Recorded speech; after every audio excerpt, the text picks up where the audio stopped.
And thank you for choosing 23 ABC News at 11. I'm Troy Campbell. And I'm Jackie Parks. New legislation that would stop businesses from prohibiting employees from performing CPR could put small business owners in their own legal emergency. 23 ABC's Leah Steinberg is live now at Glenwood Gardens, where that whole CPR debate all began. Leah. That's right, Trent, Jackie. The CPR incident at Glenwood Gardens has raised many questions on whether a person should be obligated to help during an emergency. And new legislation could also put small business owners in a tough situation. Life really does matter. When a nurse refused to perform CPR at Glenwood Gardens independent living facility last month, the company enforced a policy that would prohibit its employees to provide CPR to those in need. Now, Assembly Bill 633, introduced by Assemblymember Rudy Salas, is trying to keep a business from creating this type of policy in the first place.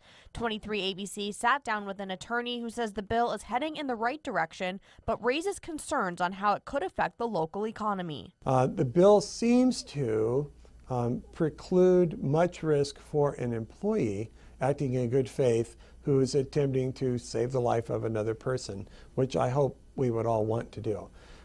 It doesn't seem to preclude exposure or liability for the employer. Currently, employers can implement safety policies that trump the Good Samaritan law. And while this new proposal prevents employers from restricting CPR, it does not release business owners of liability or a lawsuit, something no small business wants. The larger employers have trained people on staff.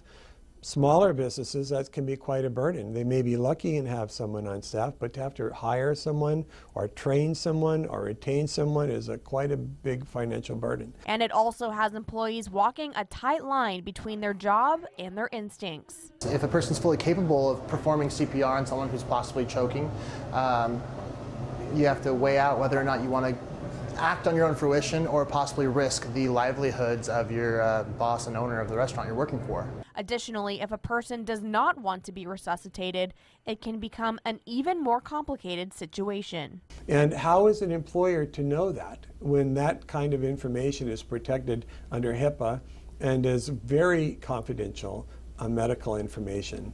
So the law as written may require employers to know something that they are not legally allowed to know. Now, as you can see, there are a lot of difficult issues at hand with this new proposal, and the attorney did add, though, that it is probably beneficial for small business owners to train their staff in a medical emergency. Live at Glenwood Gardens, I'm Leah Steinberg, 23 ABC.